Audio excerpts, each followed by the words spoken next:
Welcome to a broadcast of the recent Lorain County Commissioners' General Meeting. Unless otherwise announced, meetings are held Wednesday morning at 9:30 at the Administration Building, 226 Middle Avenue, 4th floor, downtown Elyria. These are public meetings and you are invited to attend. Agendas are posted prior to the meeting at www.loraincounty.us. Click on Departments to see the Commissioners page, then click on View Agenda. Good morning, everyone, and welcome to the Lorain County Board of Commissioners. I guess at this time, I'd like to ask if those who are being recognized today, the young adults here in the room, if they would be willing to come up to the front and lead us in the Pledge of Allegiance. Would you be willing to do that for us this morning? Her face. So, yeah, the recipients today, if you want to come up to the front, we'll have you guys lead us. The flag's over We've got the here. flag Flag's over over here. Flag's right Let's there. wait for everyone to get up here. All right. You didn't know you had to work today. Yeah, we're putting you to work right away. We're going to be facing this way, guys. All Here's right. the Hold on, flag. we've got a couple more Wanna get us coming up. started? Well, let's Is make sure everybody everybody's ready? Okay. Get Here your we hand go. on your heart. You get us started. Go ahead. Pledge allegiance To the flag of the United States of America and to the republic for which it stands, one nation, under God, indivisible, with liberty and justice for all. Very good job. Good job. We don't turn the air up and have be like laying on the floor. I know it. I've been in a lot of meetings over the years, and that's the best pledge we've ever had. So Thank you. you guys did a great job. Go on. Our inspirational word for this morning is God grant me the serenity to accept the things I cannot change, the courage to change the things I can, and the wisdom to know the difference. And we have our dog this morning. He's a peewee. Yeah. Hi, Girl Friday. Hi, come on. Every week, we bring a dog from our Lorain County Dog Kennel to showcase. This little girl, it's a dapple color, really pretty color. She's really sweet. She will be available on Friday, so if you're interested in getting a dog, come down to our Lorain County Dog Kennel, pick her up. Cost you $66, which is $50 for the adoption and $16 for the license. So we have, what'd you say, 30 dogs?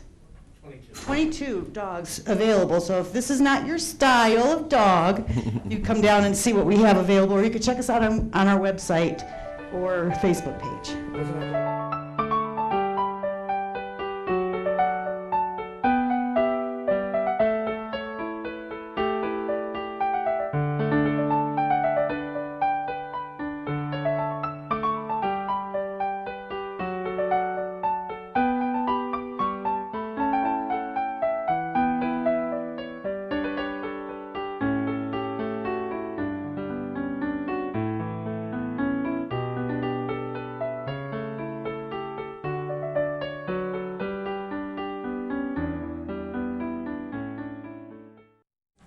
And I think before you leave with the dog, is today the official day for Lorain County Dog Day? That is July 27th. July 27th, okay. Or at the kennel. 10 Great. to 4 at the kennel, Hadaway Street. Okay. Well, welcome everyone this morning. Madam Clerk. Today we have the winners of the solid waste calendar contest.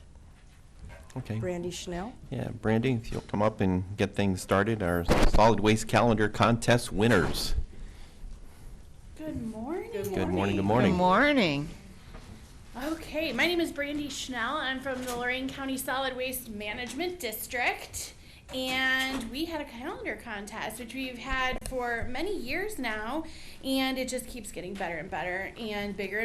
This year we had 1,465 entries. Yeah, that was huge. It was huge.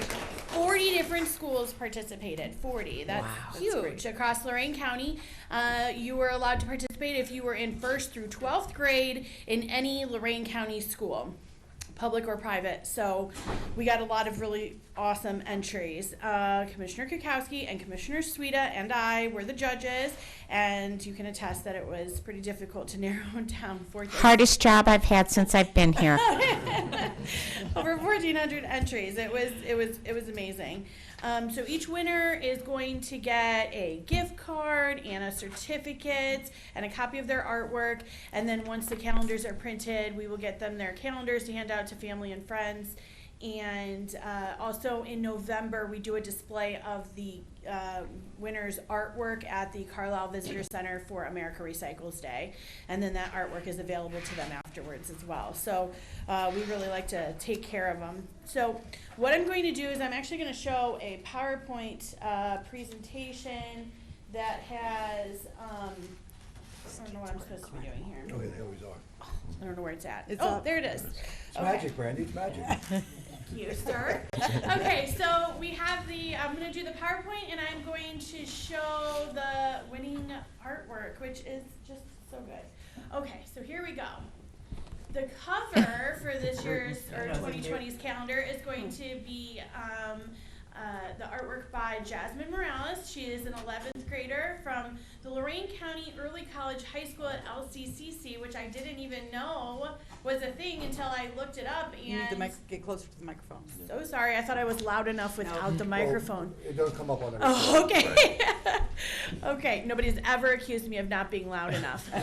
Okay, so this is our cover artwork. Gorgeous.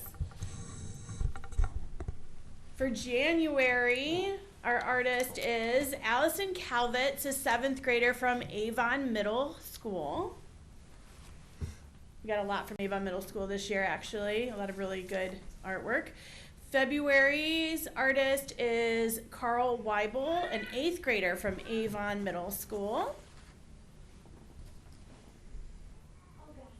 Peyton's Author right present. behind me. Peyton Faulkner, March 2020, 3rd grader from St. Joseph's School.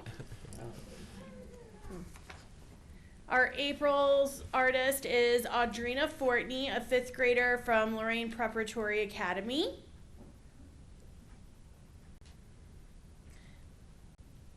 May is going to be Olivia, you know what, I did not get your Lee? Olivia Lee, 3rd grader from North Ridgeville Academic Center. June is Emmy Lasco's 1st grader from First Baptist Christian School.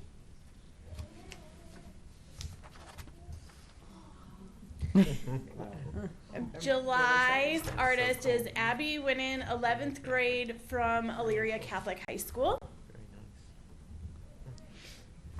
We love this one. I know, isn't that so cool? Yeah. So That's cute. so creative. Yeah. August is Laura Barnes, 11th grader from First Baptist Christian School. Wow, very creative. Yeah. September, Skylar West, 4th grader from North Ridgeville Academic Center.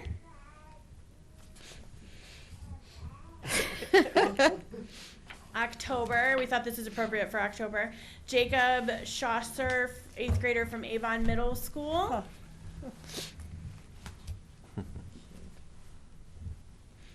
November, Chloe Meng, 8th grader from First Baptist Christian School. December, Riley Brewer, a 2nd grader at Midview North Elementary School. And of course, we want to thank you for your support.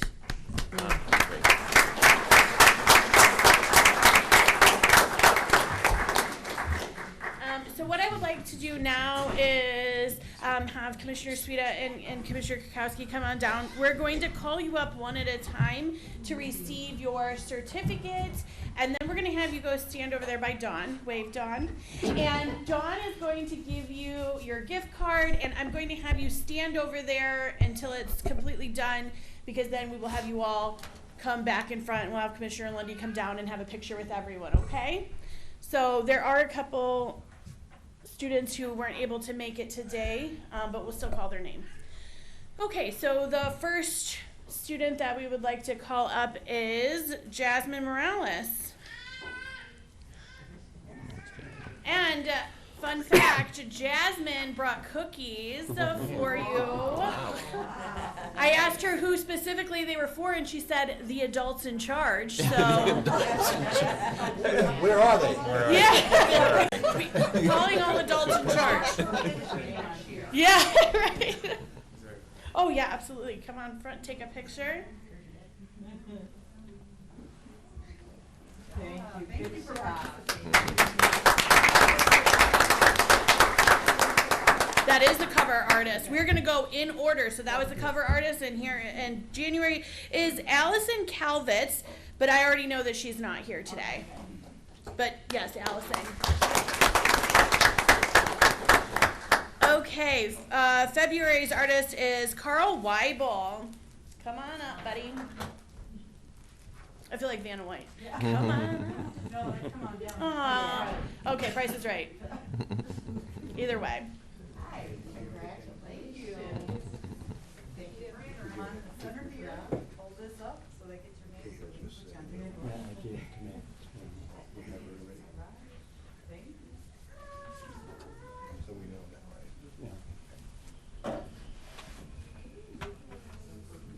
Sure. Yeah. Hey. Good to have you. Thank you. Let's do this way so we know you. Yeah. I know you want to show off your artwork. Thank you. Smile for Tony now. Oh, sorry. Thank you. Oh, that gift card, right? April's artist is Audrina Fortney.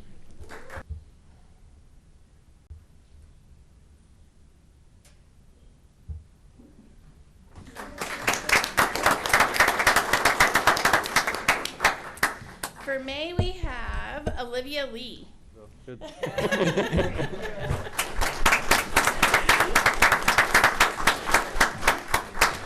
Next is Emmy Lascos.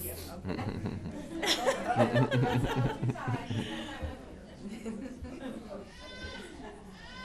more time.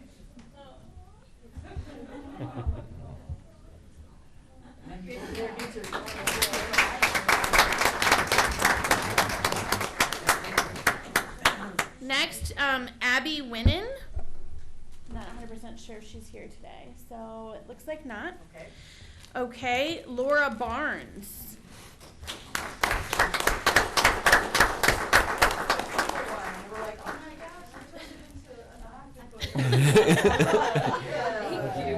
So creative. Wow.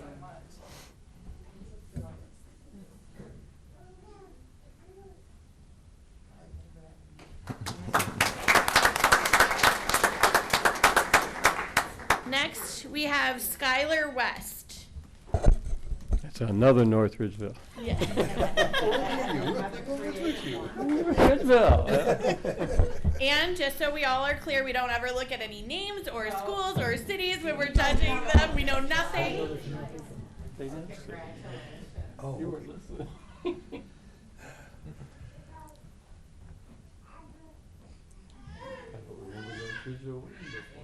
No, no, do I, but I don't have a remember me listening before. All right, congratulations.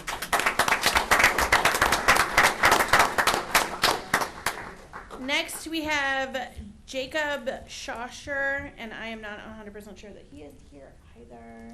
I didn't hear from him, so okay. Chloe Meng.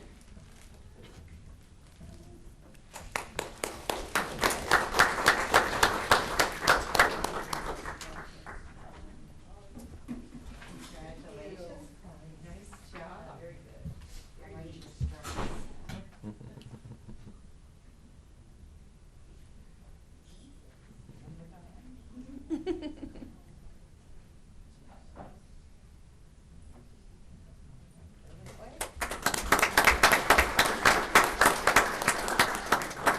And our December artist is Riley Brewer. She's already up here. I know Miss Fenty. And we know Richard from when I worked with him. Okay, all right. Nice to see you,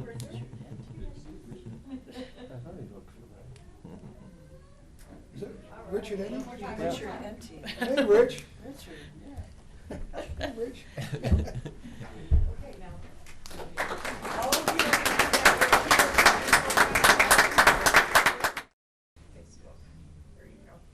Well, thank you to all the parents that volunteered for that.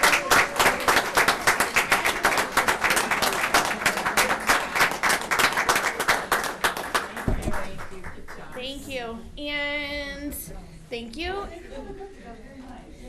Yes, I'll make sure you all get your cookies. And just so that we don't disrupt the meeting, I know that I have several parents that need to get back to work, so I'd like to give them a minute to those that would like to leave. So any of my winners and parents that would like to go, now is the time. All right, thank you all for Thank you. attending.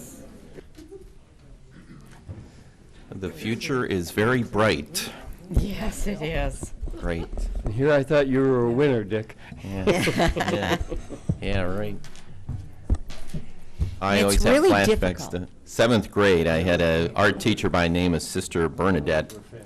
And Sister made very clear to me, she leaned over my shoulder and said, "Mr. Lundy, you just do not have any artistic ability." And I never forgot Sister encouraging. Bernadette all those years later, so I struggled. Inspiration. Yeah, I struggled to draw stick people, I guess, What so. you said was artistic ability. Yeah, Yeah, yeah, instead right. of mental Any ability. ability at all. Yeah, like Exactly. nothing, right? Okay. Oh, boy. Well, we will resume. Madam Clerk will probably handle the resolutions. Okay. Investments, So move. Second? any discussion? Mr. Lundy, Aye. Ms. Kukowski? Aye. Ms. Sueda? Aye. Appropriations, So move. Second? any discussion? Mr. Lundy, Aye. Ms. Kukowski? Aye. Ms. Sueda? Aye. Transfers, So move. Second? any discussion? Mr. Lundy, Aye. Ms. Kukowski? Aye. Ms. Sueda? Aye. There are no advances for today. Requisitions, So move. Second? any discussion? Mr. Lundy, Aye. Ms. Kukowski? Aye. Ms. Sueda? Aye. Travel, So move. Second? any discussion? Mr. Lundy, Aye. Ms. Kukowski? Aye. Ms. Sueda? Aye. Bills, So move. Second? any discussion? Mr. Lundy, Aye. Ms. Kukowski? Aye. Ms. Sueda? Aye. Authorize various personnel actions as indicated on the summary sheet for employees within jurisdiction of Board of Commissioners. That would be our county administrator, Mr. Jim Cortez. Good morning, sir. Good morning, Commissioner. I do have a number of personnel issues I wish to discuss with the boards this morning. I want to go over some applications at Job and Family Services, Collection Center, 911. I think there may be a few more stuck in the back if we have time. I also have completed labor contract with United Steelworkers America and the county engineers. I'm pushing a little bit of time frames on that because I've had it for a little bit. It's been sitting on my desk, so I need to go over that, which you also want to give you an update on where we are with the auditor's office and the labor contract there. And a status update on where we'll begin negotiations a little bit later this summer with a few of our other unions, if we have time. I also need to talk about 2 pending legal matters and 3 real estate matters that we have that we're in negotiations on. All of those topics are allowed under the Sunshine Act for executive session discussion, so I'd ask at the conclusion of our regular board meeting, we go into executive session, we discuss those matters that I've explained. Thank you. Okay. Number 9, approve and waive reading of the County Commissioners meeting minutes for June 19 and 25 of 2019. So move. Second? Any discussion? Mr. Lundy, Aye. Ms. Kukowski? Aye. Ms. Sueda? Aye. Number 10, approve change order number 2 in amount of $2,550.93 to Crown Commercial Construction Incorporated in Medina for additional work at 201 Burns Road Annex to include outlets, lights, door, and extinguishers. So move. Second? Any discussion? Mr. Lundy, Aye. Ms. Kukowski? Aye. Ms. Sueda? Aye. Under number 11, establishing one board for alcohol, drug addiction, and mental health in Lorain County, Ohio, pursuant to revised code chapter 340, effective July 1st of 2019. So move. Second? Any discussion? Yes, at this point, I would like to read into the public record our resolution on this day of celebration to better serve those battling addiction and mental illness.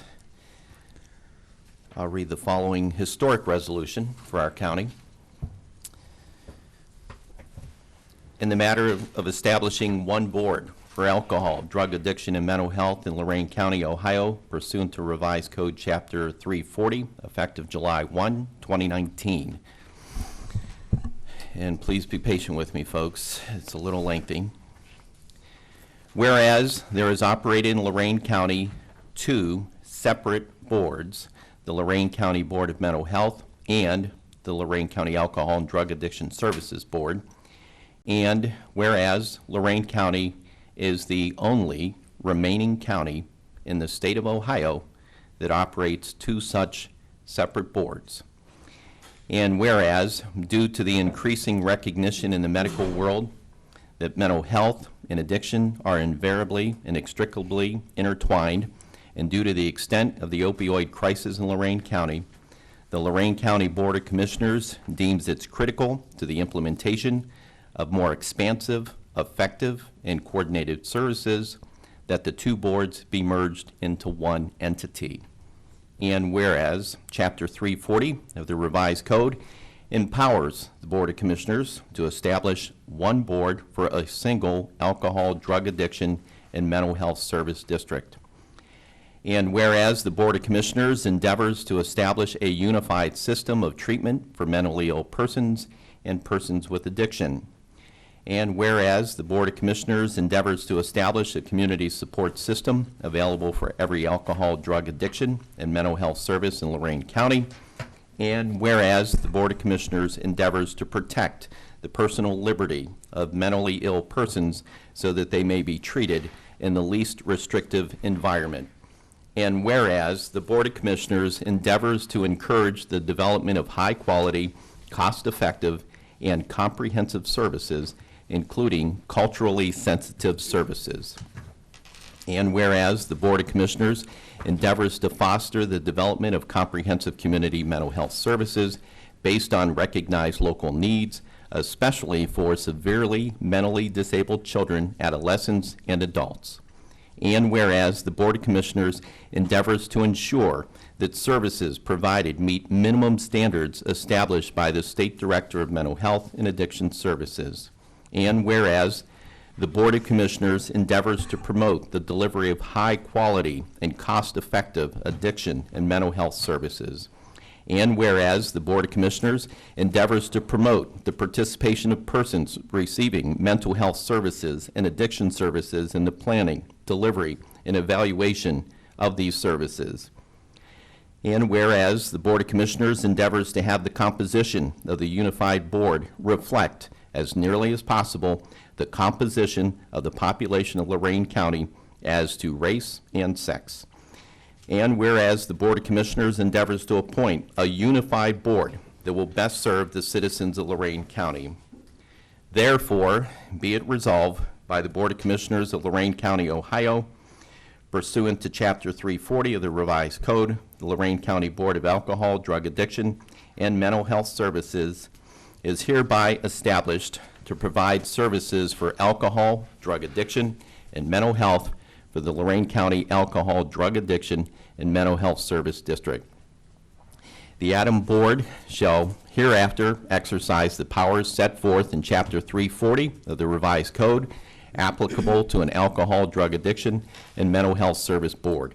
The establishment of the ADAM Board and the appointment of members of the ADAM Board, as decreed by this resolution, shall be effective July 1, 2019 at 12 a.m. The Lorain County Mental Health Board and the Lorain County Alcohol, Drug, and Addiction Services Board shall cease to exist after June 30th, 2019. Pursuant to Chapter 340 of the Revised Code, the Board of Commissioners hereby appoints the following persons as members of the ADAM Board, with the term of office as hereafter set forth. Reagan Phillips, term July 1, 2019 to June 30th, 2023. Karen McElwain, term July 1st, 2019 to June 30th, 2021. Sandra Primura, term July 1, 2019 to June 30th, 2022. James Shaper, term July 1, 2019 to June 30th, 2022. Craig Brushnahan, term July 1, 2019 to 2030th, 2023. Dan Urban, term July 1, 2019 to June 30th, 2021. Dan Carrero, term July 1, 2019 to June 30th, 2022. Hope Moon, term July 1, 2019 to June 30th, 2021.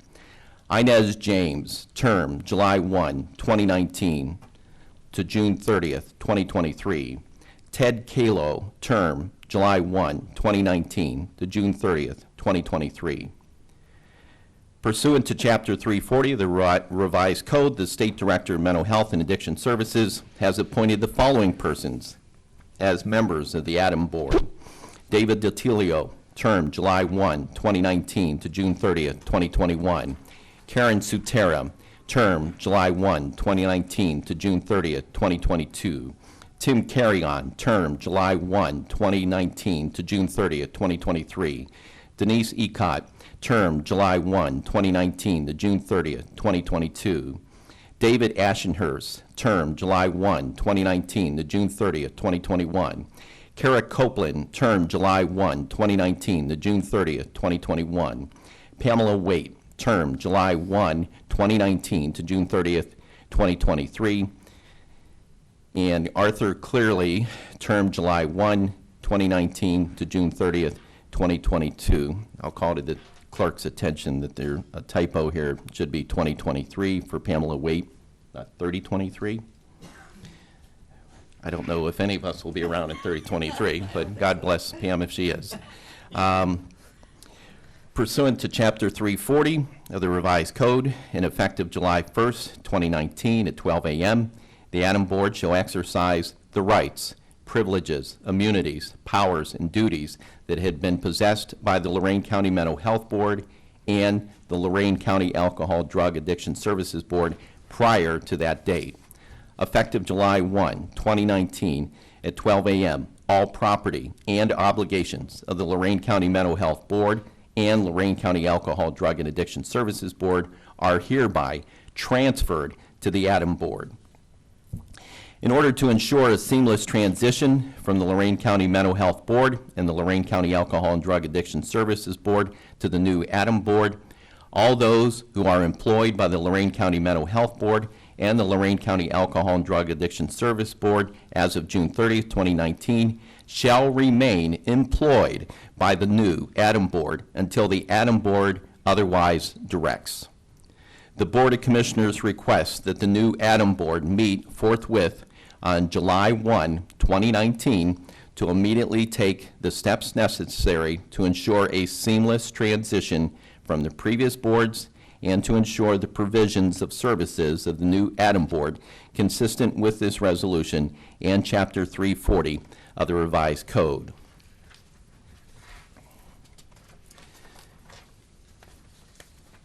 Any comments at this time? Oh, yeah. I didn't know you were done. Okay. You didn't know I was done? Was thought you were was that looking too for short dis- for you? Well, no, I thought you were looking. Discussion first. We are, We're in discussion. Right. We are? Yes, Okay, We're still in discussion. great. well, first I want to thank all the members that served on both the mental health and addiction boards up until this point. These people voluntarily participate and give of their time and talent, to which they should all be commended. Anyone who sits on a board knows what a commitment that is. This merger should have been done years ago. We found out after we announced that the addiction side of things, we're losing about $1 million a year because the boards were not merged. We are the last county in Ohio to have two separate boards. All other of the 87 counties knew what mental health and addiction go hand in hand, which makes sense combining the boards and that it is necessary. The two existing boards never wanted to unite on their own, so we made the decision for them, and unfortunately this brought about somewhat of a battle rather than a smooth process. I was surprised to hear that the Mental Health Board decided to bring the ex-director Charlie Neff back into the fold to fill Kathleen Kearns, who quit on June 30th, when the new board is effective July 1st. First of all, Mr. Neff was in charge for over a decade and did not work to combine the boards while he was there, so I'm not sure why they believe he is the person to guide the process. It's disrespectful to the new board that the Mental Health Board is trying to decide who will be the interim director before the board even has their first meeting. I would be upset about that if I were the new board, and I would also not be happy about it if I was a current director of the Addis board. The two boards sent us their 10 recommendations, 5 from each board, and we interviewed all of them. They were very passionate about their roles on the board and were very dedicated to our community. 3 of the 10 they sent us were state appointments, which would have taken local control away from the new board and given the state 11 seats and the local appointment 7 seats. 2 of the 10 they were unable to serve. One had a conflict of interest with her job, and the other one had a time commitment issue and declined serving. Out of the 10 recommendations they sent us, there was only one board member we thought would not make the transition a smooth one. That member actually tried to involve the Supreme Court, stating we had a dispute over appointments when we hadn't even made them yet. We also wanted the demographics to represent the community and those they serve, so we looked for additional board members that would bring diversity to the table. I'm very happy with the makeup of the new board, and I believe they will do great work going forward. I'm happy that our job is done, and we can't wait to see what the future brings as the new board paves the way for taking care of those in our community who suffer with mental health and addiction. Well, thank you, Commissioner Kukowski and Commissioner Lundy. This has been a very interesting process, but also a very humbling experience, because all of the people we've interviewed have a great story to tell, as well as a real deep heart for service in this arena. So I'm just delighted that, first of all, we're going to be moving the county forward with the services that we owe to our community and our citizens.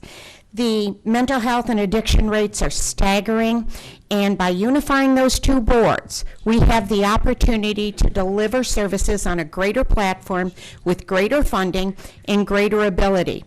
I do regret that we had to slim down the number of appointees we had, but all the while in that process, we knew that we had to make up a composition board that reflected our community, that had the skill and the talent and the heart and the time that it was going to require to move and create this new board, to work on behalf of the citizens, and to reflect our community not just in diversity and not just in shared experiences, but also what part of the community they touch, so that we can reach all ends of our county with the service in a way that most effectively will transition the outcome into impressive statistics moving forward.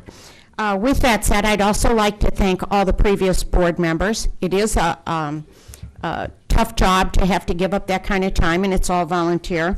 I also want to thank Elaine and Kathleen, who supported this endeavor from the beginning. They encouraged us to make the merge. They agreed that we needed to do the merge. We had emails from the general population. I've had phone calls. Just this morning, I was at the Neighborhood Alliance breakfast, where people are celebrating the fact that we are finally taking this initiative. So, with that said, I'm excited to see what we're going to be able to deliver moving forward. I thank the outgoing members. I welcome the new members, and I just want to express my gratitude. Thank you. I would just like to add this morning that this is a day of celebration. It's a day of celebration because we are going to be able to better serve those who are battling mental illness and addiction in our community by bringing these resources together. I know that back in March, I had made the motion for us to start this merger process and to set a deadline for that merger process, and this board strongly supports this initiative. At that time in March, I know that the directors of both of the boards stated first, Elaine Georges to the Chronicle Telegram on March 13th, stated with the consolidation that's moving ahead We can take the best of the best from both boards. It'll be a really good benefit for our community, not only for the individuals we serve, but their families and ultimately our communities. And that's really what this is all about. Couldn't agree more, Lane. And Dr. Kern stated, we are stronger together with the power of our combined expertise. So joining forces makes a great deal of sense in terms of the services we can deliver together and the impact that they can bring to the community. This is something that I remember when I first got elected, having early conversations with Elaine and with Dr. Kern about trying to scratch my head and figure out why we had two separate boards and we weren't on the same page. You know, we still have 60 people a month who are overdosing in this county. The overdose deaths obviously are down because of so much Narcan is available out there. But the overdoses continue at a very alarming rate. Suicides continue to take place at a very alarming rate. When people are battling addiction, they kind of give up hope, leading them down that road sometimes of suicide. And for those who are depressed, sometimes they turn to other ways of medicating, self-medicating, to try to get through and battle with their depression. The experts nowadays say that addiction is a brain disorder, and I guess I've never been able to figure out why we weren't able to connect our resources. But we are, again, the last county to do this, and today it is done. I can't stress enough how seriously the board took their responsibility of making these appointments. We interviewed all the candidates that were brought forward to us. We made good times available to them.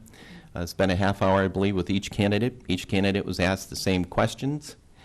We told them to be very candid with them. We would be very candid be candid with us. We would be candid with them, and had some very good conversations. Good people, as my colleague Lori pointed out. You know, nobody gets paid to sit on these boards. When you sit on these state boards, you get some pretty good compensation. But this truly shows when you sit on these community boards that you are deeply passionate and committed. I can't say enough about how these individuals are very passionate about mental health, very passionate about addiction. And that was something we weighed heavily. We wanted to make sure that individuals saw both ends of the continuum, not just strongly in one camp or the other. And obviously, we wanted to make sure that those individuals who were interested in being on this board supported a merger and wanted to be part of a merged board, and weren't going to be people who wanted to be in silos after there was a merged board. That's not productive for the community. So those were things that weighed heavily. But for the individuals that we've appointed, I can only stress to you that these individuals know firsthand the impact that mental illness and addiction can have on loved ones. People that we've appointed have had immediate family members impacted, daughters, sons, husbands, wives. Employees. Employees. Also, we've... From the courtroom. Right. And then also, some of these individuals are still in recovery. And that's, once you're in recovery, that's a daily battle. It's a daily battle, a lifelong battle. And so they understand very well. For anyone to ever claim that any of these individuals are political appointments is very disparaging to them. They serve the community well. They understand the issues of addiction and mental health extremely well because they have personally experienced it. And I don't know about you, but you know, there's barely a week that goes by where we don't find out about somebody at our church, somebody in our community, somebody in our neighborhood, somebody in our own family that has, you know, died as a result of addiction or mental illness and taking their own life. So we need to stop this, and this is a celebration. It's a new day in Lorain County to better provide services for those battling mental illness and addiction. Jim, you wanted to say something? We need to just establish the date. You establish the date of the board. You need to establish the date and time for the first meeting. Sure. I didn't hear it in the resolution unless I missed it. Okay. I did not either. Okay, so You're correct. Okay. I didn't want to interrupt such a Okay. passionate monologue by all three commissioners, but I don't want you to vote without, otherwise, the code is the code's pretty clear. I think they did a good job when they cleaned it up after 2013 to make it a simple, very simple process. You know, one line saying all responsibilities and obligation really made the process clean, but it didn't say anything about how to establish the first meeting. So it's become clear that we should establish the first date and time of the meeting so that the board convenes. And at that meeting, they'll have to at least elect by a simple majority an acting chair to conduct the business of the meeting as they move forward into establishing themselves with some officers. So as we discussed at various times, I've booked this room and the front room for their executive session because they are a large group at 6 o'clock. Yeah. I believe it's 6 or 6:30. Yeah, in the last paragraph of the resolution, I'll state it again. The Board of Commissioners requests that the new Adam Board meet forthwith on July 1st, 2019. Now, we did not state a time. Okay. 6 p.m. Here in the boardroom. Refreshments at 5:30. There will be refreshments at 5:30. So I will have this room set up for that board, and I'll have the front A conference room set up for their executive session. Right. So this way we have it in the resolution and it's in the notice, and that'll serve as public notice. Yeah, and this is their initial and organizational meeting. Correct. So I want to be clear.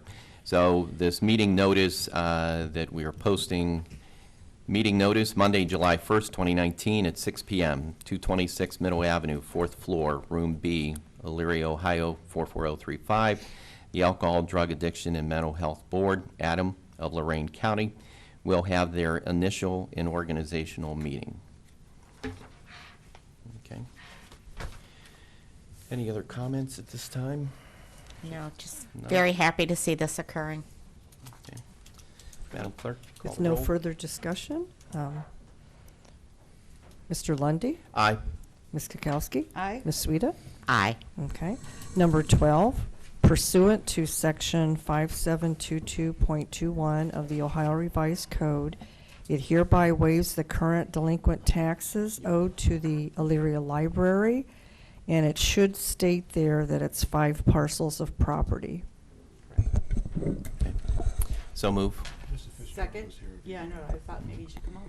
Yeah, that should not read Elyria Library. We're Right. waiving the county. This is not the library. I saw that too. In fact, we got caught up in the last 2 days in some stuff, but that needs to come out of there. Mr. Fitzgerald, did you want to come up and discuss It's- this matter at all? The taxes owed on this are to the county. So let me explain, since we got an error in the resolution. Errors. The property is held in a passive land bank by the city of Elyria. The county has an active land bank that can remove delinquent taxes upon receipt of properties that have back taxes due. That's an active land bank. The cities, municipalities, et cetera, can hold property in a passive land bank, but the taxes do not get removed from the property. Should the property be sold, those taxes have to be paid back to the originating entities that taxed the lien the property to begin with. There is a provision in the Ohio Revised Code that allows the removal of taxes by the taxing entities if they so agree, if the property is used for a purpose such as economic development or redevelopment. This property is going to be redeveloped in partnership with the city of Elyria. They have a developer, and they've cobbled together some non-productive parcels. Some of these parcels are in those parcels. There's about 4 or 5 taxing entities in the group. Elyria Library was one of them, so they were mentioned in the letter, and also the county is one of those taxing entities. My understanding is the other authorities have agreed to remove their taxes from the parcels, and Lorain County would be the last one to remove them to be a partner in this redevelopment of this property. And I know Mr. Fitzgerald's here if you have any other additional questions. Do you wish to add anything to that, Ed? I You'd hope have I to come did up that right, front. Ed. Come on up Yeah, and to get your come 5 up minutes front. of fame. 5 minutes of fame in Lorain I County. don't know, he needs more than another 5 minutes of fame. 3 minutes of fame, however many minutes you want. You're a surprise guest. We didn't expect you here today. Good morning, everybody. Good morning. Morning. I came here with my artwork for the calendar, but Sorry you didn't win. everything Mr. Cortez said is correct. This is an unusual circumstance. These properties have been basically vacant land for years and years and years. They have a number of challenges to develop them. They actually have a utility easement that makes it very difficult to develop. There's also a waterway there that is going to have to be remediated at the city's cost at some point. There is an end user that we've been in discussions with that's interested in actually making a substantial investment. There's also an adjacent property owner that would like to use part of the property where there's currently about 35 people employed with a payroll about 1.6 million. And by the forgiveness of these taxes, we're going to be able to divide some of that land and then provide parking so that those jobs can be maintained. The city's very appreciative for the county taking this action. This is an unusual situation. I don't think the city has ever asked for anything like this before. It's specifically designed in the Ohio Revised Code for this type of extraordinary circumstance when there's something like an economic development project, as Mr. Cortez mentioned. There's 5 entities actually that are entitled to a portion of those taxes. There's Lorain County commissioners, obviously, but in addition to yourselves, there are the Elyria Public Schools, the library system, LCJVS, and the city itself. So all 5 of those legislative bodies under the Ohio Revised Code section have to do their own due diligence and then make a decision to pass a resolution authorizing that. All of those bodies, we've spoken to all of them, communicated with all of their legal counsel and the boards themselves, and all of them have passed it. The Board of Commissioners is the last one. I would note one other thing that we've agreed to. This was at the suggestion actually of the school board originally, but it will apply to all of the taxing entities. If there is eventually a sale to a developer, and after the city's costs to remediate the easements that I mentioned have been, after those costs have been absorbed, each taxing entity will then get the pro rata share that they would have been entitled to anyway. I also want to just make the point that the county, in a way, is forgiving taxes, but these taxes have never been collected in years and years and years. There's no party to go after for these taxes. It's currently held, the title is held by the city, and the city isn't paying those taxes. The city obviously doesn't pay property taxes, so the city isn't giving up any current value of anything, but legally it's on the books. Now in the future, our hope is, as this is developed economically, now it will start paying taxes to the schools, to the library, and to the city and to the county as well. And then if that project doesn't move forward, then what happens? Well, there's actually several properties that are well, there's one property in particular that's the old East 49th Street bridge property when that bridge was taken down. And that's a property that we've talked about packaging up and then trying to market it through an RFP or RFQ process to the development community. And there may be a few other scattered parcels elsewhere in the city that I've discussed with the mayor that have been kind of languishing, and there might be an opportunity then to market them as a package to industrial users. As I'm sure your economic development folks have told you, there's a real need for warehouse and industrial space in that Elyria corridor there because of the transportation networks there. So there's a real demand for it. So we're hopeful, even if this current negotiation, which we haven't been able to complete because of the tax issue, even if that for some reason were to fall through, that we think that there's a real market for it. I would just mention one other thing, and that is I spoke yesterday to the adjacent property owners. They've been waiting very patiently about this. There's about 35 jobs there with over $1 million in payroll. Those jobs are at risk or the county is at risk to losing those jobs. That development, at least for parking, which may not sound like a great use, but it makes that business more viable, and it's an improvement over what you have now, which is an empty field. That is, I mean, they're going to begin that process as soon as possible. Is that parking going on these parcels? I'm sorry? That parking's going on these parcels? On just a portion of Because one of the parcels. I got to be honest with you, we were told that this was a done deal, not that they were in negotiations if we completed these parcels. So the information we received is that this was the last piece and that this completed it, not that they were still in negotiations. See, and this is my frustration with the city of Elyria. we told them that that we would give them a letter saying that we would do this if that was to finish the negotiation. So, and they said it was done. All we need to do is the official action. Jim, let me be clear. I don't mean to interrupt, Right. but That's okay. The only thing that, it hasn't been signed, there are no outstanding terms between the end users.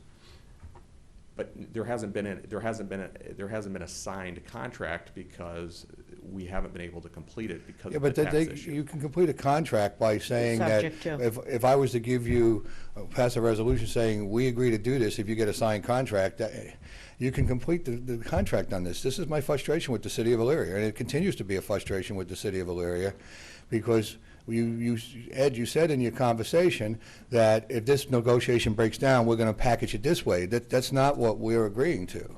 We're agreeing to vacate the taxes on this property for this project. And I can tell you that if this project doesn't go forward, then we want these properties clawed back. We're not vacating the taxes on these properties for some future project that we don't know about. And this is what I've communicated to Elyria repeatedly. And I don't understand why we're back having the same conversation that we've had, not with you, sir, not with you. I City of understand. Elyria. I would just, the only, I would take issue when you say clawing the taxes back, because no one is paying these taxes. None of these taxes have been collected. But I understand that. And there is no prospect of them ever being paid. I No one understand. has made a penny off of these properties. I understand that too, As sir. soon as the board is able to pass this resolution, we have deals that we have deals with two end users, actually. So we have an end user with a company called ServPro for the lion's share, and then we have a very small portion of one of the parcels that would be used for the Let me ask you adjacent this. property owner, and they're very anxious to sign the final agreement. Let me ask you it this way. Sure. You cannot market these properties with an agreement by the board that should you have a firm commitment to development, that they will remove the taxes. That's not good enough? Well, it's my experience in economic development, which goes back a few years, and I represent not just a few public entities, but a lot of private entities, is that they're very hesitant to sign a contract that is contingent. Do you know in my experience? I'm that's telling you, you asked me, my answer to you is that it's very difficult to market those things and say that it's contingent on a board later passing something. The question, I think, for the commissioners has to be is, what are you giving, are you giving anything up? Is there some risk? And the reason that I think that this is worth it is, number one, we have 30 jobs with over $1 billion in payroll that are waiting for this, and that we may lose if we delay. Every other government entity has. No, Ed, you don't have 30 jobs. You don't have a completed agreement. You said that there. You said that. Yeah, Mr. Cortez, you're misunderstanding what I'm saying. Okay. There is an adjacent property owner. The property owner's name is Kevin Kelly. His tenants are two companies that are called XL and LifeShare. Okay. There's 30 jobs there right now.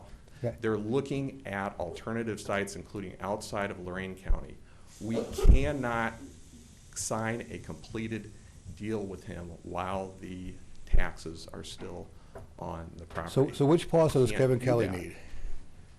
If you look at the map, it's the parcel that is immediately to the east.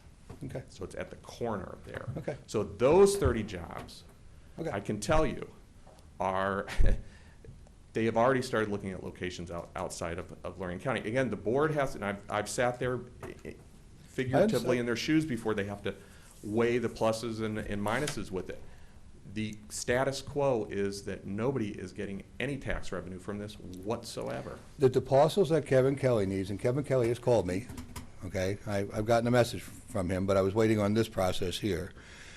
Those parcels can be, the taxes can be taken off of them. And it could have been taken off a much easier way. The city of Elyria could have asked, we could have transferred these parcels to the county land bank. We could have exhausted the taxes in a much easier fashion, and we could have sold the property to Mr. Kelly for $1. So there is other processes too. You would readily admit that too, would you not, sir? If the original request that came in that I authored or helped draft that the mayor sent to the board was in November. I don't want to look. We all know there have been some communication issues, and you just referenced them, and we're not going to solve them here today. I would just say that there have been a lot of times where the city and the county have worked cooperatively with the land bank for the elimination of taxes. This is an unusual situation. Was devised by the legislature for just this kind of situation. There are 5 entities that are entitled to a portion of the taxes. All of them have gone through a due diligence process. They didn't do it glibly or without any review of this. The school board in particular, that was entitled to roughly 3 times the amount of taxes that the county would be entitled to, took this very seriously, and they believed that under these circumstances that it was warranted. And I hope that this board makes the same conclusion. It's the best chance that we have to bring these parcels back to economic use. And if we delay any further, I'm afraid that there's a chance that we won't be able to do that. And you'll continue to get the status quo, which is empty lots and jobs that are going to be moving out of the community and no taxes being paid to either our schools, our libraries, or the county. Could it be done better? Look, I'm always happy to talk. I would just say, in fairness, that when we laid all these things out in November, there wasn't a response there. I would just say, moving forward in the future, and as long as I'm at the city, and I'm sure other folks at the city would say the same thing, that there should be a discussion immediately. And so we can learn from that experience. For clarity, could I just ask a question? So the initial purpose is to create the new development opportunity that you haven't inked yet, but you've got it available. It's subject to the removal of all of the waivers. Yes, how does that, is parking lot a plan B, or is it part and parcel of the first one? No. So there's 2 folks that we've been in serious discussions with, and more, I shouldn't say discussions, there are 2 tentative transactions. One is with an end user who's talked about making over $1 million investment in terms of a new facility on the land and also industrial equipment that he would be bringing in there. And that's the ServPro client? That's ServPro. Got it. A gentleman named Dan Russell. And if I thought it was going to be an issue, I'd be happy to bring Mr. Russell. I could have brought. I'm Mr. just Russell. trying because. Sure. So, it's about 6.2 acres if you look at the entire. Correct. If you look at the entire area. Mr. Kelly only needs a small sliver. We are still working with our engineering department about what exactly the parameters of that are going to be. So it's going to be off of just one of the parcels. It's actually the southernmost parcel if you look at the aerial map, and it would be a rectangular portion that could be anywhere from 0.2 acres to 0.6 acres, and we're just working with our parking folks about how that would happen. So with the first end user that I mentioned, ServPro, the estimate is about 40 jobs with an average wage of about $50,000 actually per job. That doesn't include, again, the investment in the facility and the equipment. With Mr. Kelly and his tenants there, he has about 30 employees, a little bit lower wage, but still over $1 million in payroll. And that he's very anxious to pull construction permits as soon as possible. And he will provide the survey to split that and the split? Actually, the city is already contracted tentatively to do a survey as well. I mean, there's more involved in this. One of the reasons that this lot is so difficult to develop, and the reason that it's remained vacant so long, is there's so many issues for it. So, for instance, the city is going to end up spending additional funds. We're not getting any kind of windfall on here. We have to pay for a phase 1 environmental study, which we were performing last week. We're going to do the survey. We have to remediate a waterway issue there, where we're going to have to probably pipe a water issue out of there. So it is not an appealing lot for a developer to say, hey, I think I'll take a chance on this. And then if you add on to it the fact that there's $200,000 in taxes that are pending, it scares off a lot of investment, which is why it hasn't happened before. Is it the intention of the city of ServPro goes there? You mentioned that returning the property to a productive tax environment. Is it the intention of the city to, once it's complete and remediated, and to offer tax incremental financing and or tax abatement on the property? No, excellent question. And that was an issue that in their due diligence process that the school board brought up. They wanted to make an assurance that if they were going to waive the taxes on this, that there wasn't going to be any other kind of further tax consideration. And we agreed to that. And if it's not in your version of the resolution, we have no problem with that being included in your version of the resolution that we're making, that will make an official, as official contingency on this, that there will not be any tax abatement on this property or any TIF district or anything affecting the collection of the property taxes. I mean, I think after the that's a deal is done. fair resolution. I And think it's, it's excellent. my frustration is with you, it's with my communication with the city and what they tell us, and because I think the communication to the board was a little bit different That it than was what you- already a what- deal. what Done you- deal. you said here. So I want you to know, my objection isn't with you, sir, but we hear a little bit different sometimes, and it frustrates the commissioners. I see the look right now going down the row. But I, Commissioner, I think that that's fair with regard to not applying additional tax consideration to the property and returning it to productive use. And if that use is returned even with a different developer on the property, because we know how much remediation costs on property. Phase ones aren't that expensive, but if you have to go to a phase two. And then the water remediation. issue also, we know Right. how expensive that could be. Right, but, I just hope that the communication piece, when we're told that something's complete, that it is complete in the future rather than what we received. And we do have and Commissioner Kokoski, we do have an estimate from our engineering department on the water issue, but until you get into the ground, sometimes those things can change. I don't want to speak beyond my authority here, but one thing that I do think would be helpful, take it for what it's worth, is that because these economic development issues are so important, and because there are a number of pending projects that are brewing right now in the city of Elyria, which is good news, but all of them are going to impact the county somehow, and all of them are going to be things that you're going to want to either be an active or passive participant in. And there really should be, if there's not already, and to my knowledge there is not, there should be a standing meeting between staff people and exchange information and say, listen, on a quarterly basis, let's sit down and talk about it. And I'm Great just saying, idea. I'm Yeah, good I'm idea. right over here, I'm only a few feet away, and I'll pay for lunch or anything you Oh, like. no, you don't, but I'll I pay think for that should lunch. be done. You do know we're. Okay, then we have a deal. But I would suggest that happen, because I do think that this is, I don't think this was a controversial action, but I think it was aggravated by some communication issues that we can fix. Okay, fair enough. Yeah. Thank you, Mr. Fitzgerald. You're welcome. It was great to see you.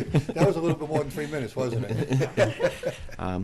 Well, if the board's okay, do you want me to amend for the tax abatement? Yeah, sure. Well, I like the idea that if it does get sold in the future, that the respective taxing authority agencies that would normally receive those taxes will actually get Yeah, proration right. of those And taxes. let me point so- out, our tax off this property is not very No. significant, okay? Nor would it be in the future. Right. Because the county gets very little of the property. I think it's Right. like 12%. $1.64? Is it 12%? Something Per like- $64 Per hundred. $100? Right, so, but again, I like what Mr. Fitzgerald said about the communication. You understand the frustration of the communication with the city. It's always been prevalent. We've talked about it before. We received a different communication. That is not this gentleman's fault. No. But the property does need to be repurposed. It does. So Okay. I would like to make an amendment to this. Add the other 3 parcels that's And- not on the well, resolution? first off, we need to make sure that it's 5 and not 3. But the amendment, I guess I would like to make in legal counsel, if you have any recommendations here, is that, we hereby waive the current delinquent taxes owed with the understanding that there will not be additional tax abatement or TIF Well, that would connected be, to these properties. That would be, at any kind of tax abatement. Right. To these parcels, rather. Right, for those Okay. 5 parcels. Is that sufficient, Jerry, or not? Okay. Okay, I'll second that as amended. Okay, is there any further? We need to vote on the amendment first. On and the then amendment, okay. Right, Jerry? First on the Right, amendment, then the... right. So On the amendment.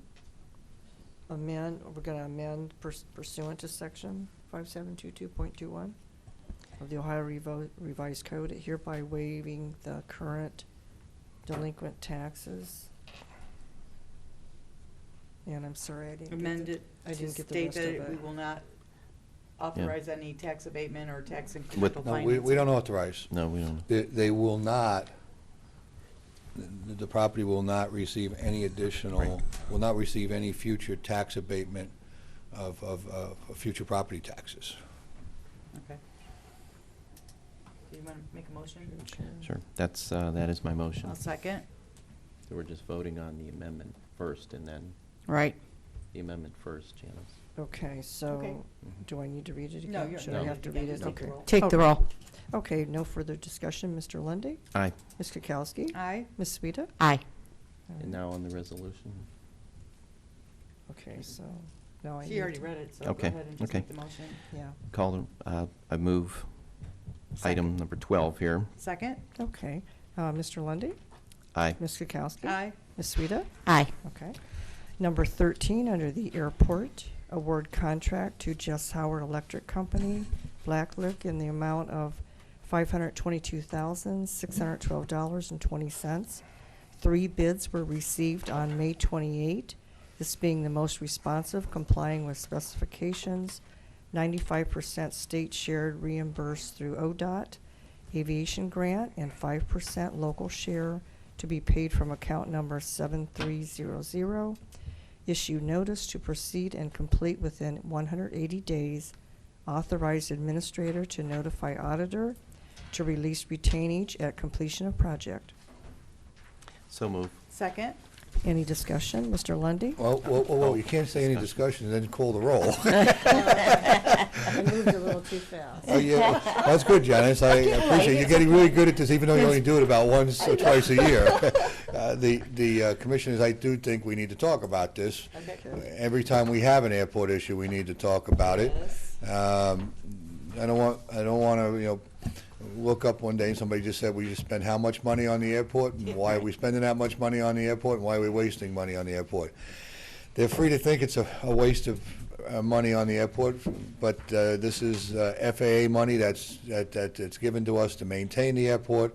We're required to maintain the airport. They come out, they check the condition of the lighting, the runways, the taxiways, they grade this, they have a grading system, and once they grade that, they decide what work needs to be done, and they provide grant money to do the work. We are required to match that grant money. Usually it's about 5%. This is 5% matching money.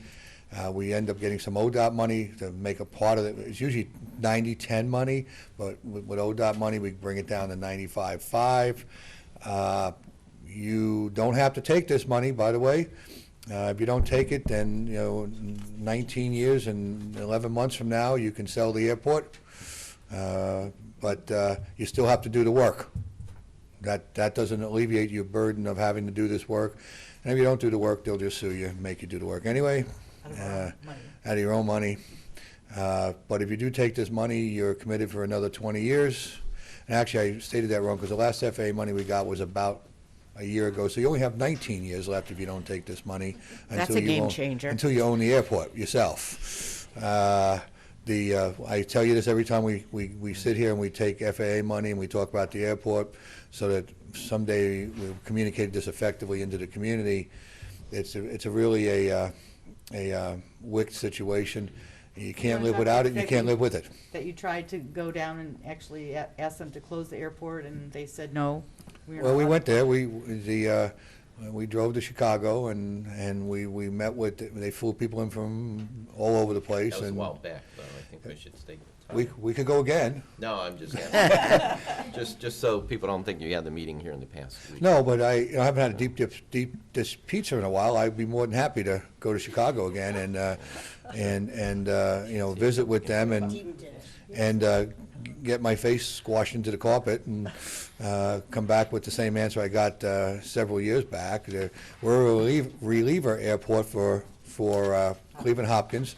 Now, people are going to say, well, what are you relieving? Because we don't have a very big runway, and we're not going to be putting the 737 MAX. So nobody's putting the 737 MAX anywhere right now. But what we relieve is small commercial and private traffic off the big runways, so that they can land the big jets in a time of emergency and weather conditions and so forth. So with that designation, we have to not take FAA money for 20 years. After 20 years, the airport belongs solely to the local community, and they can dispose of it or do what they want with it. So you took money last year, so you got 19 years if you don't take this money to wait. But you still have to do this work. What's your choice? Take the money. That was ahead of the vote. I'm sorry. I know I'm being a little sarcastic, but I hope people see the situation we're in. It really is a difficult situation. As I say all the time, I don't mean this in a derogatory way to the government, but when you take the money, it's like being married to the mob. You're in the family, so there's no place to go. Yeah, So it's tough. It's tough. I Yeah, understand. okay. But 20 years. recognizing that there's very little local money in this large. 50,000 is what we allocate to the airport every year. Well, from the general fund, and then the airport generates a considerable amount of revenue to match the rest. Correct. With the number one revenue source, Commissioners? Growing crops. Growing corn. Growing corn. So I would ask that you approve this. I know you're reluctant. You always do approve it, but that the taxpayers understand that there's a frustration with us with the airport. But it's not going to end anytime in the very near future. Nope. You want to call for the roll now? Any further discussion? Okay, Mr. Lundy, Aye. Ms. Kukowski? Aye. Ms. Sueda? Aye. Okay. Okay, number 14, Children and Families Council. Approve and enter into contracts for the purchase and delivery of services for the Ohio Family and Children First Family Centered Services, and support the fiscal year 20 effective July 1, 2019 through June 30, 2020. Catholic Charities would be $25,000, and the Child Care Resource Center would be $18,000. So move. Second. Any discussion? Mr. Lundy, Aye. Ms. Kukowski? Aye. Ms. Sueda? Aye.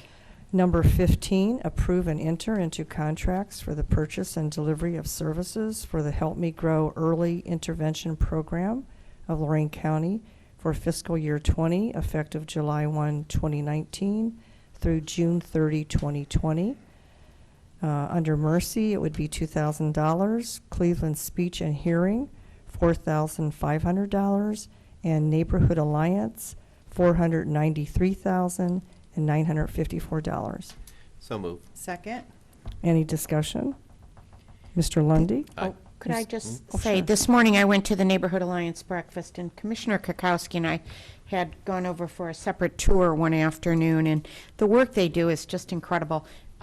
They reach from young to old, and I'm really just pleased to see that we're able to give them that boost, because their funds are very effectively used. Yes. That's it. Okay. Ms. Kukowski? Aye. Ms. Sueda? Aye. Okay.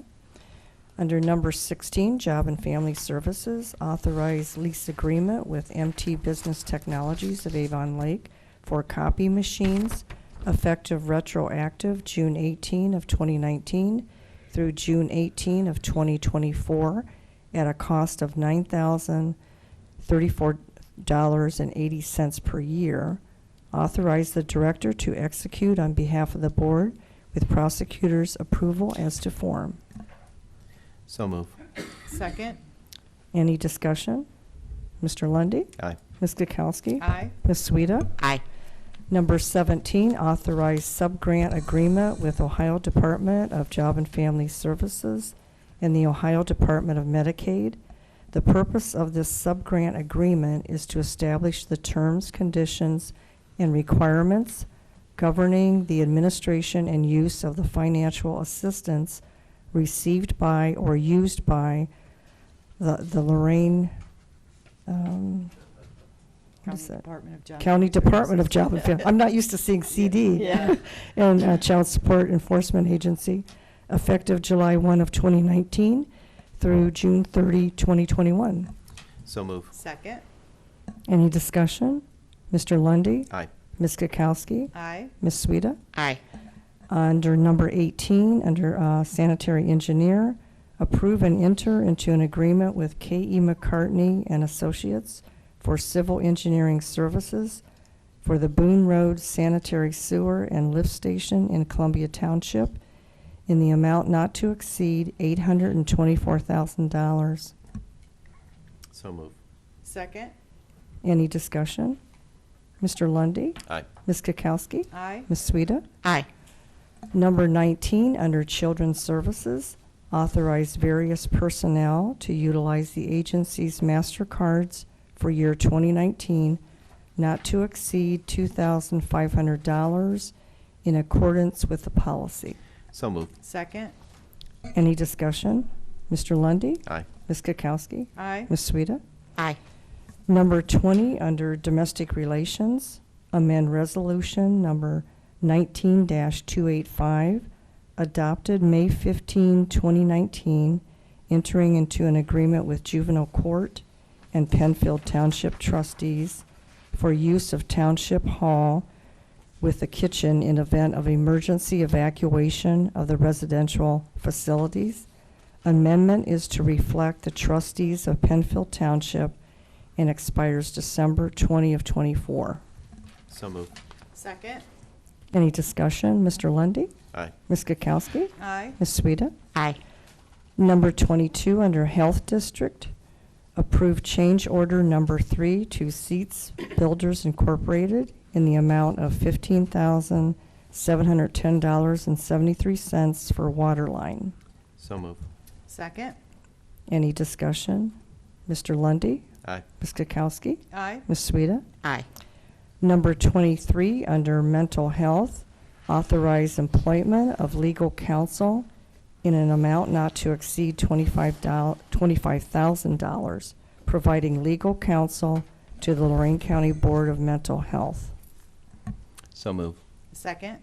Any discussion? Yes, I'd like to comment on this. Commissioner, Um, could I just interrupt you for a sure. moment? Certainly. I was advised this morning that the counsel that the Mental Health Board is looking to retain is Gary Ebert, Seeley, Savage, Ebert, and Gorsh. So I just Okay. thought you would like to know that. They're out of Westlake, I believe. And that's the Board of Mental Health that's retaining them. Okay. My thoughts are that when the voters of Lorain County support the Lorain County Board of Mental Health levy, and also these are taxpayer dollars, they expect those dollars to be invested in treating individuals to help them turn their lives around. I certainly don't think that they would support these dollars being invested in a legal counsel when this board is only going to remain for 2 more working days, 2 more business days, yeah. 2 more business days. Yeah. And also, we have not heard back from the county prosecutor's office as to whether or not he was going to sign off on this as a legitimate expense.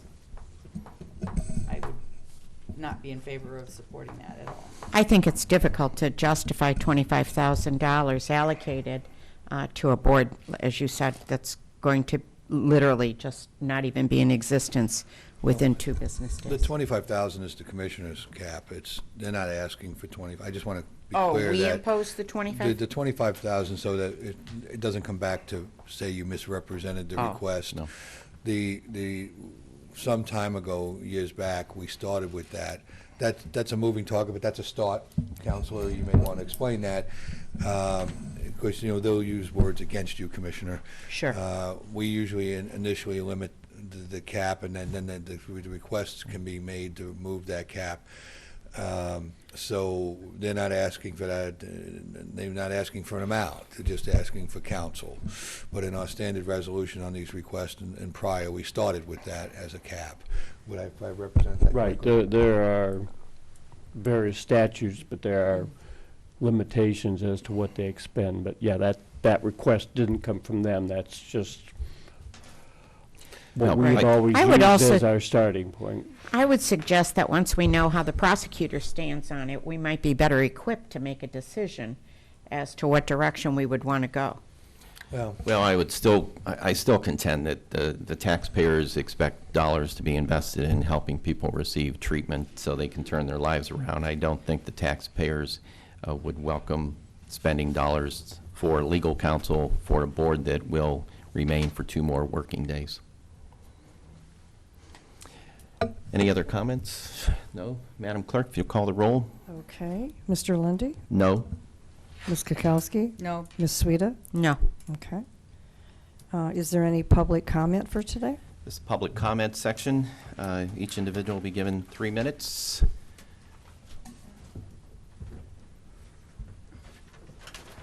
She beat you to the podium, David. She did. She's a faster runner than you are. Good morning, Elaine. Good morning. Elaine Jargus, Executive Director of the Alcohol and Drug Addiction Services Board of Lorain County.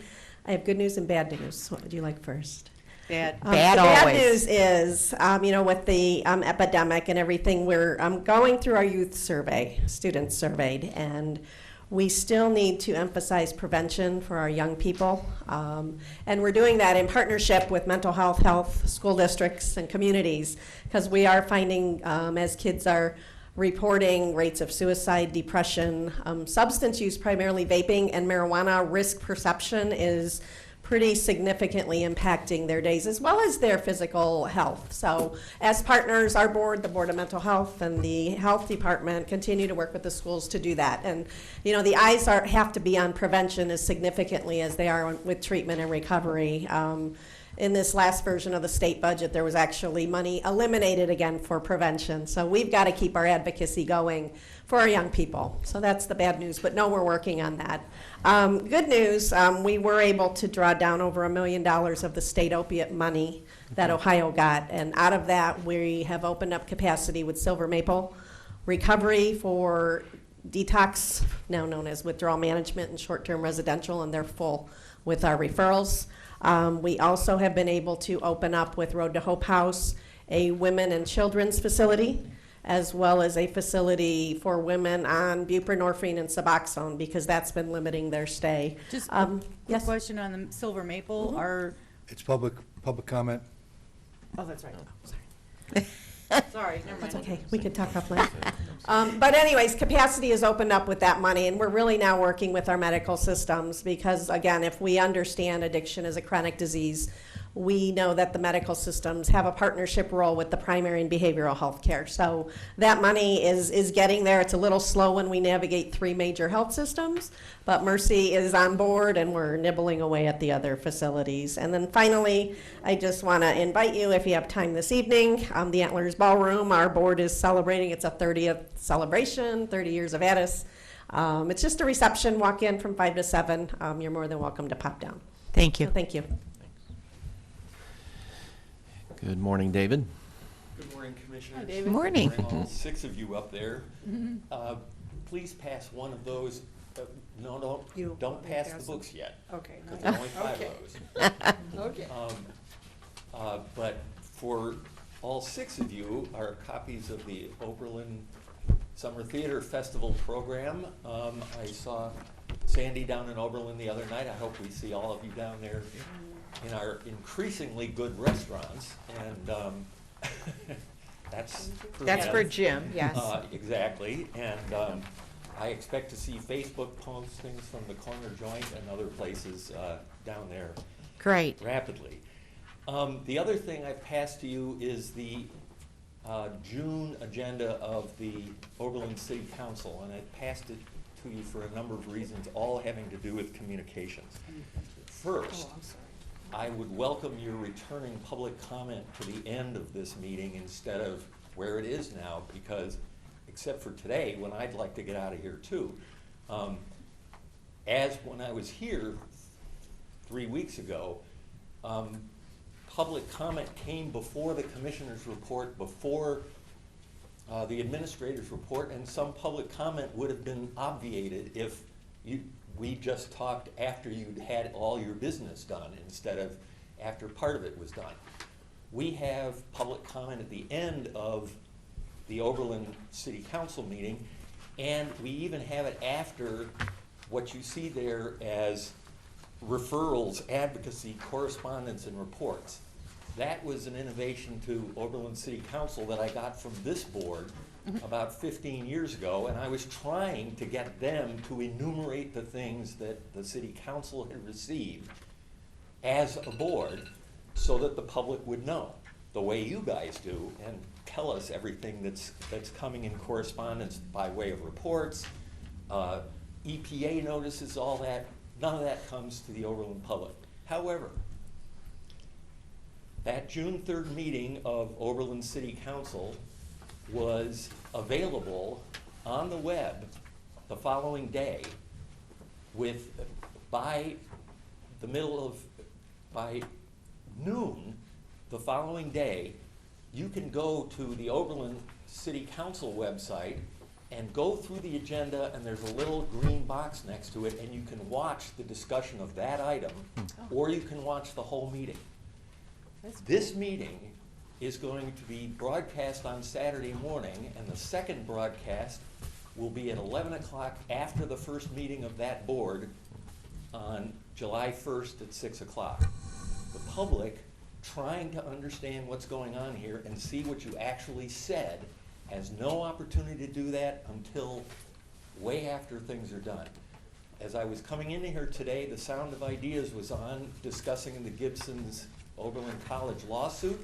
That will be rebroadcast tonight at 9 o'clock, and if you want it, it sounded really good. I had to come in here so I wouldn't be late before it was over, but you can already hear what went on.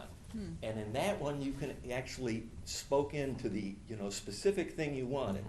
Your board correspondence item 12 already covers your first meeting of the new board, so I didn't want to say you don't have to repeat that because you actually have already presented that. So it is already part of the record.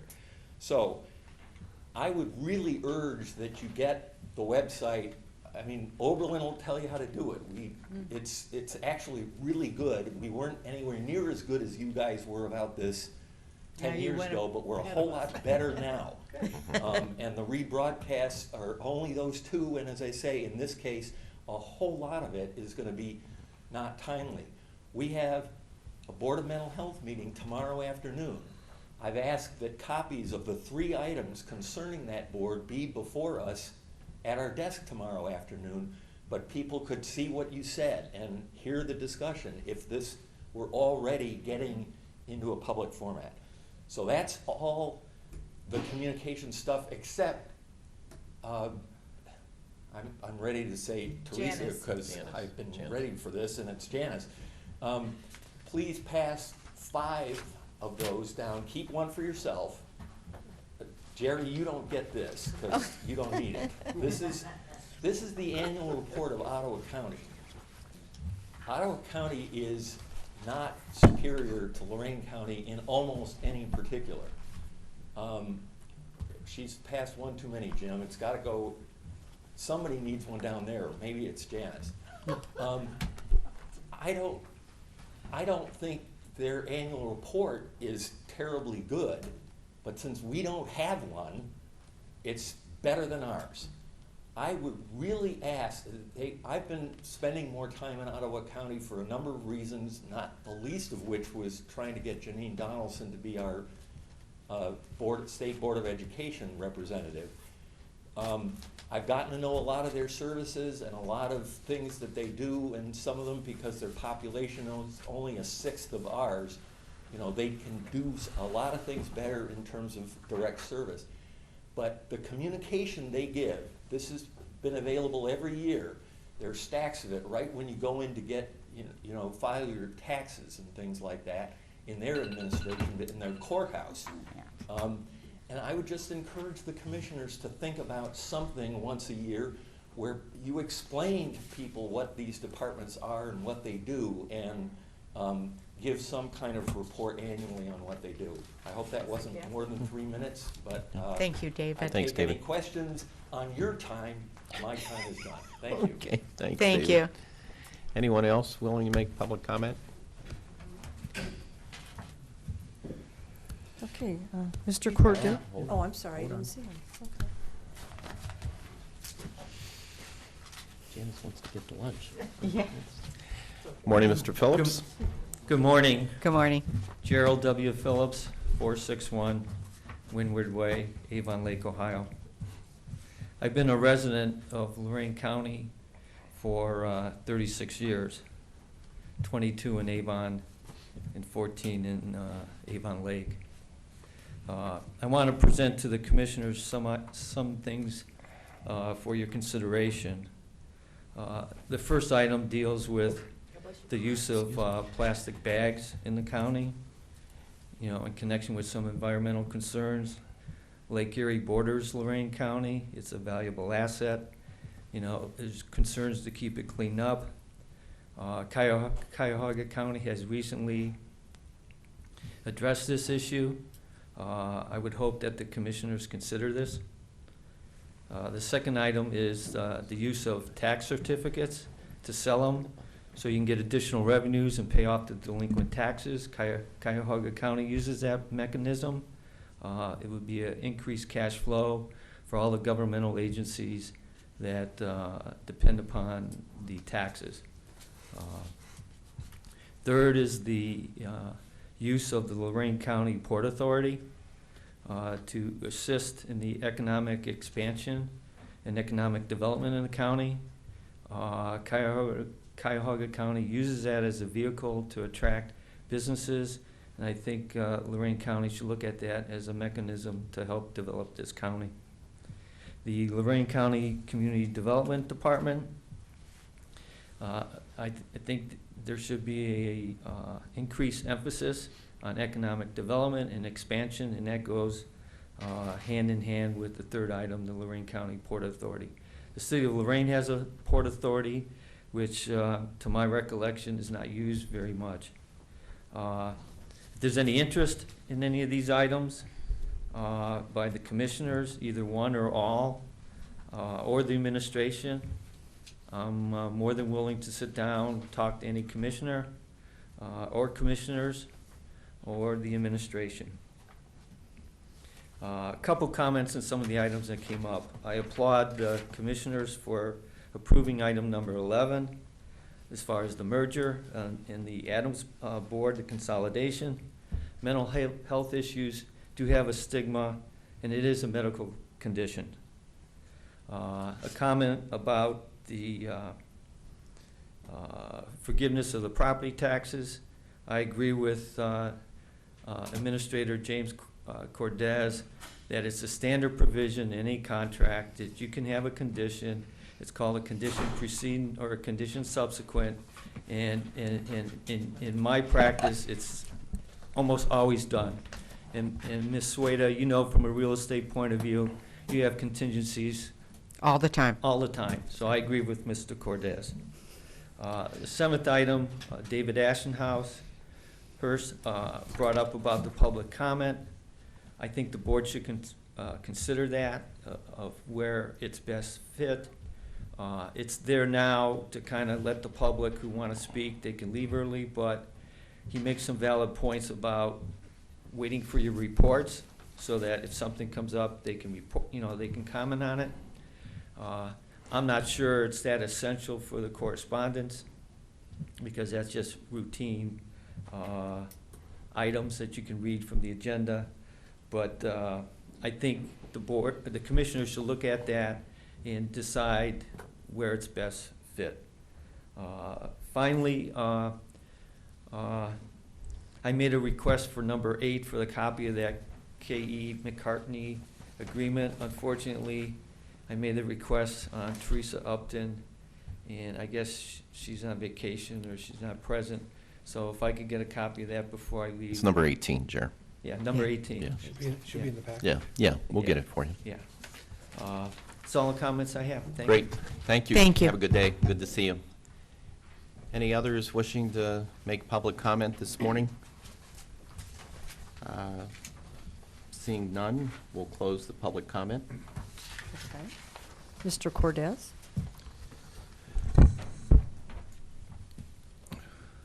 Quite a lengthy day Already. already. I expect it to be a long week, too. We've been so marred in a lot of complications this past 2 weeks. I wanted to point out, it was reported in the paper yesterday, and I have information on it, but I didn't bring it with me this morning, of the significant grant that was received by the community college, specifically the Workforce Institute, of which I'm a board member, to work as the coordinating entity in Northeast Ohio regarding some workforce initiatives. I want to bring forward some information on that in the next week or two and have them make a presentation. It's good for our community, but not only for our community but the surrounding area, and it brings a lot of prestige to the workings here in Lorain County. They've been working on that grant for a very long period of time. While it was reported in the paper, it doesn't do justice to the amount of work that was put into receiving that. And it'll be quite a bit of job creation through the Workforce Institute. We've been keeping that Workforce Institute afloat with not a lot of resources, just plugging in some administrative money from grants and things like that, and the ABLE program, and some workforce development dollars, and to the workforce, the WIB board, the Workforce Investment Board, and so forth. So it's really going to be a huge injection into trying to get some additional resources out of that to not only improve Lorain County but Northeast Ohio. So more to come on that. Hopefully next week or the week after, well, not next week because we're not meeting. So the week after, maybe get a presentation and show you all the good works that are going to come in the next 3 years from that program. I know it's been a long morning, so I have more, but it'll have to wait till our next board meeting. I yield. Thank you. What's that, Commissioner? Jerry? I do have a couple of pending legal matters that I need to discuss in executive session. And with all due respect, I have to disagree with the board's or the commissioner's comments regarding Mr. Neff. I personally was told they were looking at him, and I strongly supported and urged the mental health board to retain Mr. Neff. You know, and with regard to both Mr. Neff and Elaine Georges, when this board merges, those two people have a great deal of knowledge regarding their organizations, and they have a great deal of historical knowledge that we can't get from anybody else. So regardless of what capacity, I want to let you know, I'm going to urge this new board to retain those people's services. So. Well, and just to clarify your statement, we speak individually. Yeah, that was my comment So- only. Yeah. I just, yeah, that was my I'm sorry my they own. left, but Yeah, we speak individually. Mhm. This Is would that it? be board reports. This is okay. Well, just two quick things. First, I want to congratulate Tony DeMacchia for his appointment to the City Council at Large to fill Joe Kazura's seat while he serves as the mayor until the end of the year. And a big congratulations to Jack Bradley, who will be the Democrat candidate for the City of Lorain as mayor in November. And then this year, this past Monday, I said goodbye to my board members at Goodwill. Been on the board there for about a decade, and there's some good synergies with Goodwill and the commissioners. You know, they keep a lot of items out of our landfill because people donate and reuse, reduce, and recycle. Yes. And also job creation. They really help people with the money that they make in their stores to help people with barriers to employment to find jobs. So really a great organization, and I was sad to say goodbye, but because I have so many other things that I have to do these days, especially with the County Commissioners Association and other things, I did say goodbye after about a little over a decade. So I wish them well in the future. End of my report. Yeah, we all know that you should almost qualify for a resident of Columbus. You're spending so much time down there these days, so it's easy to understand, but thank you for your service to that board. Just want to salute the Lorain County Community Action Agency opening up the Ron Nebukowski Youth Center. Ron is somebody who I can tell you was a mentor to me. He took me under his wing when I first ran for the legislature. He was always giving me advice. He was always sending me books to read. And he was a true social justice person. He just wanted to make sure that everybody was treated with dignity and respect, and also stress that, you know, we need to reach out and help lift people up at times in their lives. And can't say enough good things about Ron, and it's a real tribute to him to the opening of the youth center, and congratulations, Lorain County Community Action Agency. That's going to touch a lot of lives and impact a lot of lives. In fact, there was a story on the news about that last night. I can't remember which station I was watching. I flipped through the channels, as my wife will tell you, far too much. But anyhow, we've had discussions about the continuation of some stormwater projects, Brownhelm Township and Carlisle. Those have been continued, important projects for those communities. Also, want to recognize Janet Bird, who is retiring from the Lorain County Historical Society. For anyone who knows Janet and her husband Bill, I can't think of two people who've been probably more passionate and dedicated to preserving the history of this county than those two individuals. There are many, but as far as the Historical Society, I mean, they just basically kept everything running for a long time. Great people to work with, just two of the nicest people you ever meet. I'm planning on going over and presenting a commendation to Janet here later this afternoon. They're having kind of an open house, kind of a say goodbye. I'm sure they'll still be involved, because even when I went to a recent event after Bill had stepped down, he was out there selling the raffle tickets during one of the events for the Historical Society. So I'm sure they'll still be plugged in, but just two really, really nice people, and they've provided a lot of community service to the Lorain County Historical Society. And speaking of history, I'm going to come out of retirement and play in a historic baseball game on Saturday. And my Little League experience, maybe it's about the best I can do. But we'll be playing under baseball rules from the 1800s. I've been told that there are no gloves involved. We use something that's closer to a stick than an actual bat. Some crazy rules, like if you pick up the ball on one bounce, it's an automatic out. And if the ball, if the ball first hits fair before it goes out, regardless of where it goes out, it's a fair ball. What if you hit him with a stick? Yeah, well, try not to hit anybody. So anyhow, I hope not to return here next week or our next meeting as a wounded warrior. I'll try to keep it in check, realizing the reality of how old I am and how I'm not the most athletic person in the world, but we'll get through it. Congratulations to the Addis Board with their 30th anniversary, serving our county and our community for so long. And as our colleagues have pointed out, folks who've served on these boards over the years, just really passionate about what they do, and we can't say thank you enough. Congratulations, as was pointed out, to Tony Damachia. As though school board wasn't tough enough, he's now going to be seated on a city council seat, and we wish him all the best. It was really great to see the appointment for the candidate for the Democratic Party for the fall being Jack Bradley. Well-respected, very well-liked man, very, very smart man. And he'll do, he's got his election in November. We'll see what the voters decide, but I can tell you can ask for a stronger candidate. And it was great to see the new interim mayor of Lorain, Joe Kazura, served with Joe in Columbus. Have tremendous respect for Joe. He got a lot of things done in Columbus that he never got credit for, because he planted all the seeds in the minds of the Republicans, and they went with it. And Joe didn't care who got credit for it, but things got done because Joe was working things behind the scenes. So, it's good to see this leadership emerging in Lorain, and we as the board, and certainly look forward to working with them. Well, let's see. First of all, Keep Lorain County. Beautiful meeting was last Thursday. We had a recap of our Pride Day statistics. We had over 2,000 volunteers participate in our Pride Day, and a lot of them go uncounted.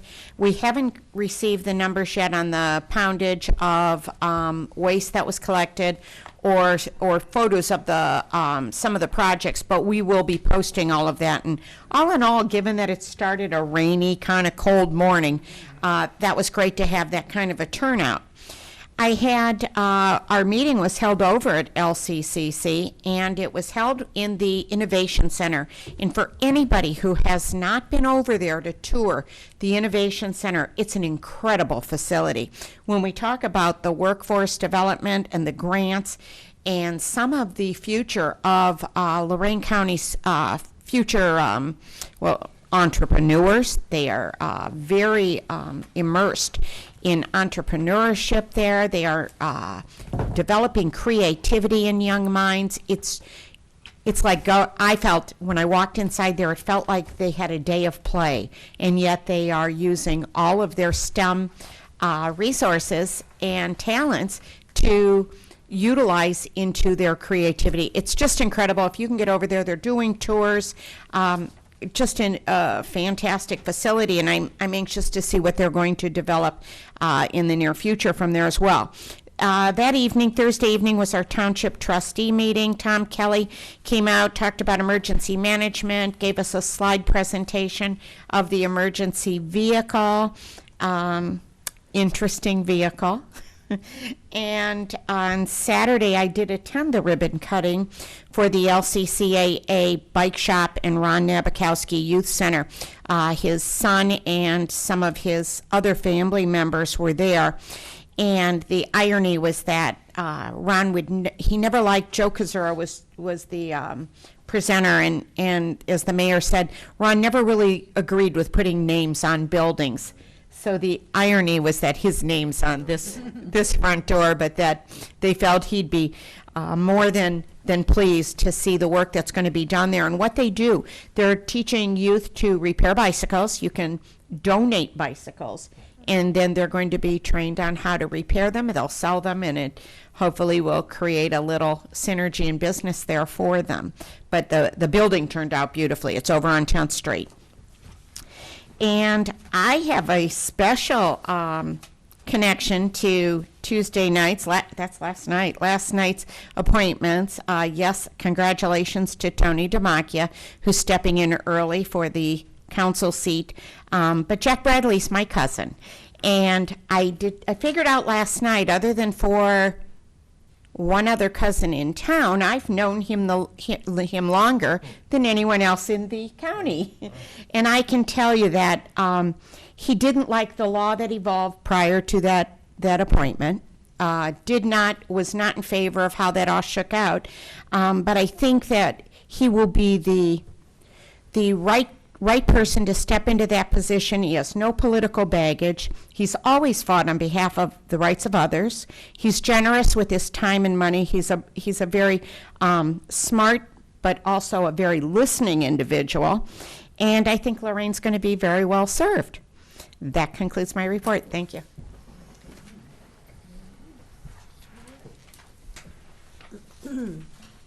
Okay, there is not a commissioners board meeting next week. All right, so no meeting on July 3rd, just so members of the media know, and for those who regularly attend, if you show up, you have the room all to yourselves. Yeah. But we won't be here. Okay. Board correspondence. I would make the motion that the reading be waived. I'll second. Any discussion? So nobody wants me to read all the Nope, correspondence? you've No, read enough of enough my today. reading for today. Okay. Well, you might as well, you can, but we'll leave. Yeah, you're leaving. You'll get started with lunch. Okay, Mr. Lundy. Aye. Ms. Kukowski. Aye. Ms. Sueda. Aye. Okay. Okay, seeing no other business at this time, I would move that we go into executive session for the reasons stated by the county administrator and by the assistant county prosecutor. I'll second. Okay, any further discussion? Mr. Lundy. Aye. Ms. Kukowski. Aye. Ms. Sueda. Aye. This has been a broadcast of the recent Lorain County Commissioners' General Meeting. Unless otherwise announced, meetings are held Wednesday morning at 9:30 at the Administration Building, 226 Middle Avenue, 4th floor, downtown Elyria. These are public meetings, and you are invited to attend. Agendas are posted prior to the meeting at www.loraincounty.us. Click on Departments to see the Commissioners page, then click on View Agenda for a printable copy of the agenda.